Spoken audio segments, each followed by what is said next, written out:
Copyright Fair Use Notice titled 17 U.S. Code Section 107 through 118 of the Copyright Law. All media in this video is used for the purposes of review and commentary for fair use. All footage and music and images used belong to their respective copyright owners.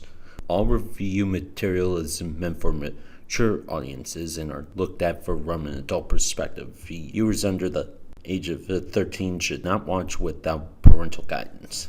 Salutations everybody, Paper Kings here, and we are back with a surprise reaction because, I'm sorry, I gotta vent about the stupidity of this.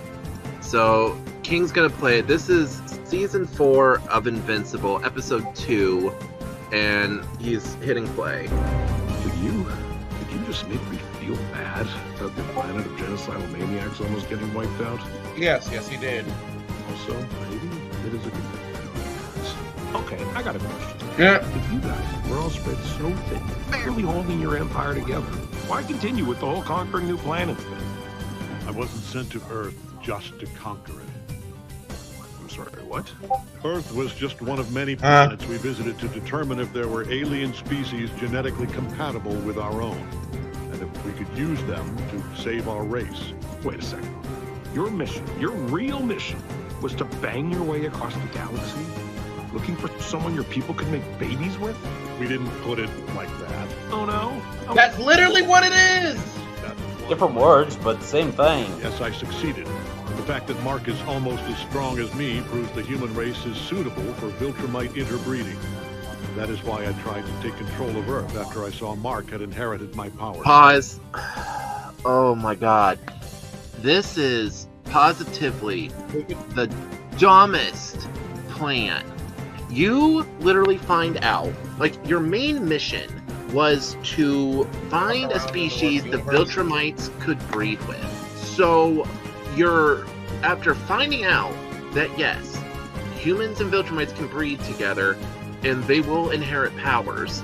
So instead of just using your role as Omni-Man to just say, here's some people from Viltrumite, because you know what, let's be real, the Viltrumites for the most part are very good looking. They're also kind of stupid. They have the powers of gods. You know, even William in season 1 was just like in that mustache. Like he was vibing. Yeah. So Yeah, you he was a bit of a snack. you could have picked literally the 7 hottest Viltrumites, brought them to Earth. Heck, you don't even need males. Just bring the females, tell them to knock off the resting bitch face, and you would have males jumping to jump their bones. Just on the hotness alone. So you figured out that yes, humans work for the breeding plan. Okay, instead of just sending word to Viltrum and say, okay, here's the plan. My son has powers. He's just as strong as me. Humans are perfect for breeding. Send like a good 10 soldiers you can spare, and we're gonna start, you know, banging out babies. You could have kept, because you know you can kill the Guardians of the Globe at any point in time. But, and again, time means nothing to Viltrumites. Half of the Guardians of the Globe would basically die of old age, and you wouldn't have to lift a finger. But instead, you put so much attention on yourself by killing them, you could have just said, hey, these are emissaries from Viltrum, it took them forever to get here. You could have spun a whole different story and actually infiltrated human society and started the breeding program and actually started building your army to reconstitute your forces, and the coalition of planets would not have been none the wiser, for one, because even Alan had no idea what was going on. You could have not had Cecil up your ass. You could have not traumatized Mark. You could have not pummeled him and like beaten him bloody, ruining your relationship with him. You wouldn't have had to call your wife a pet. You could have avoided all of the new hatred that Omni-Man now faces. And Powerplex wouldn't have been a thing because the New York shit wouldn't have happened. You would have been on call to deal with the Sequit situation and kept up training Mark while the other Viltrumites were coming. In both methods. Not killed other Viltrumites, not done this, not done that. You literally, because you chose the conquest of Earth, which you did not even freaking need to do, because your main goal was to, again, see if humans were capable of breeding with Viltrumites. Noland, you are the biggest, dumbest character in this universe. And this is saying something because literally the stupid brainchild literally teamed up with evil versions of Mark to try and get his revenge on the one good one in the universe, including the ones that actively played a role in murdering him, his children, and his wife, which is a whole extra level of stupid. But Nolan's level of stupidity, when literally he just needed to figure out, can humans breed with Viltrumites? Yes? Okay, report back. And get to making babies. Simple as Like, that. as Alan put it, it's literally just a mission to fuck around in the universe to find out if his people could breed with other races. And I'm just like, with how horny humans are, you all could have gone a completely different route with this. That's what I'm saying. That is, because seriously, before Omni-Man pulled the whole, and you know what, there are even people that probably got turned on with Omni-Man murdering the Guardians of the Globe. Why you gotta call me out like that? Why you gotta call me out like? He wasn't. He was just saying. No. Either way, just again, there are characters in fiction that straight up the fandom goes nuts for. Endeavor is one. Endeavor is kind of a trash fire of a human being. Writing. It does come down to the writing, but there are people that have seen Mayuri's unclown marked face and he's hot, but Mayuri's completely batshit insane. There are lots of characters that do horrible shit, but because they're hot, the hotness trumps rationality, and it's not even always a case of. It's not even always a case of, I can fix him. It's no, they're just they vibe him with the kink. They vibe him with the bad boy. It's no, I don't want to fix him. I want him to mess me up. Now I'm calling out Fang. I'm not the only one that likes that here in this chat. I just turned my head and stared in the direction of Fang. Because, oh good lord, for those of you who are soul leveling fans, some of the monarchs that are coming, they crazy, but their designs are If you've seen the aftermath of his fight with Beru, and you saw that guild going in the cave, and we met the Monarch of Fangs, look, y'all can try to at me all you. I know at least half the fandom stood there and said would, because I know a lot of y'all girls were also saying the exact same thing because he was radiating feral energy, and let me tell you, when a man got that feral energy, oh Lord. Seriously. And it wouldn't have even, and again, they don't know. No one on Earth knows that they're murderous, genocidal psychopaths. They don't know that. No one's telling stories that they, we just show up and help. Just tell them that's the story. We need them for breeding, and that's all we need to do, and we keep it down low. We keep a low profile, build up our forces, and we can always conquer this planet later. Again, time means nothing to Viltrumites. It literally doesn't. And I know Nolan was being an asshole when he said it. It's that he would start again, have another kid. What's another 18 years? It doesn't matter. Because to the Viltrumite, it's nothing. It really is nothing. And, that's all he had to do was spin it that way. But, yeah, so... I mean, if he tried the long game, I can see Cecil still being, how Cecil is. I once found out that the Viltrumites were coming for help with breeding their population back up. I could see Cecil sending agents to acquire Viltrumite DNA samples, and he would privately raise his own group of Viltrumites.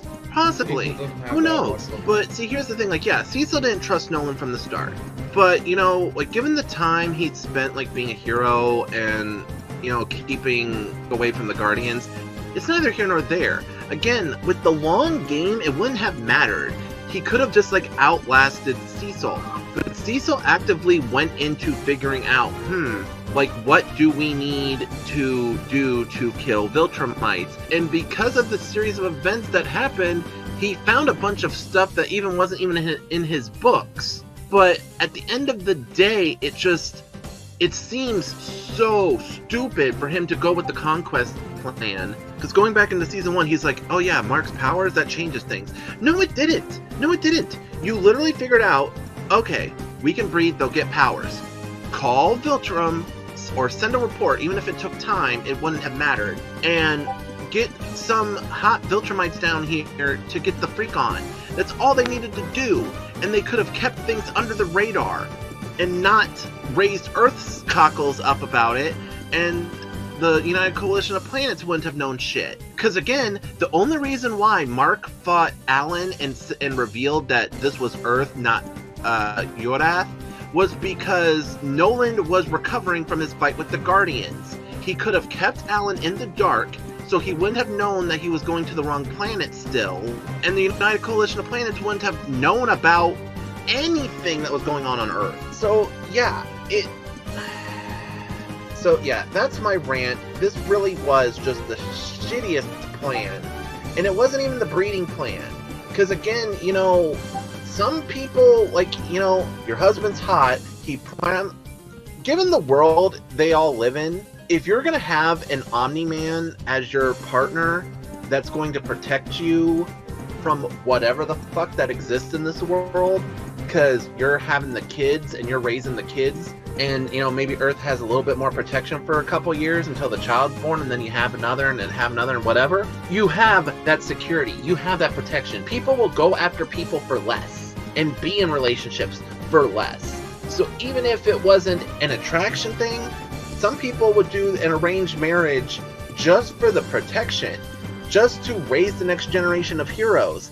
Yeah, like Cecil. Because could you imagine that the Viltrumites actually approach Cecil and tell him, it's like, hey, our numbers are few, you need soldiers, you know, and we need to repopulate, maybe we can work shit out. You know, Cecil is an opportunistic man, and he will work with sociopaths to get what he wants. And like a few hundred Viltrumite soldiers raised under Cecil's guidance? Yeah, that's just asking for problems. But yeah, I hope you guys enjoyed this rant. When I saw this, because, you know, ever since season 1, I've been banging my head going, why the hell did Nolan kill the Guardians of the Globe? It seemed so unnecessary, a spur of the moment thing, and it basically caused more problems. Now Mark was having to step in, and he was struggling juggling both the life balance, the hero work, and everything else. Whereas if Nolan didn't do anything and just started training Mark, he could have kept him close to home and training him in secret, or as the secret, as you know, because Cecil's always watching, but trained him enough and focused on, like, raising an actual proper soldier in the situation. But no, he kills the Guardian of the Globe, creates a whole power vacuum, and he has to fill the void as Earth's champion. Plus he's suspected by Cecil and everything else that happened there. Mark is being torn back and forth between having a normal life, being trained as a Viltrumite, and doing hero shit, which completely ruins Mark's life through all of season 1. And the hell season 2 puts him through, and the heck season 3 puts him through. But, so yeah, and just hearing this, that it was not mission number 1 to conquer Earth, that wasn't the primary mission, makes what he does all the worst. But that's it for me. Anyone else have any final thoughts to say on this bullshit? Nope. Omni-Man was dumb as fuck when it came to actually having a plan for this kind of shit. Viltrumites in general are dumb as fuck when it comes to this plan. Like, holy hell. You all are nothing more than discount dollar store Saiyan Kryptonians. And you guys still suck ass. And it honestly makes me glad that you all have so many fucking flaws. Because if you didn't, I'm just like pretty sure people would have gone out of their way to make a reason to want to kill you. They are literally making King Vegeta look competent. They're making the Gem Empire look stable. They make White Diamond look sane. And I don't know enough about the Kryptonians to really say, because I think they were like very knowledge and technology advanced, so they were like high intelligence. They just got more of a pride and arrogance. That kind of shit. So that's neither here nor there. It's just, But that's it for us. I hope you guys enjoyed this little mini rant. Until next time, ciao everybody. Later all. Bye. So long.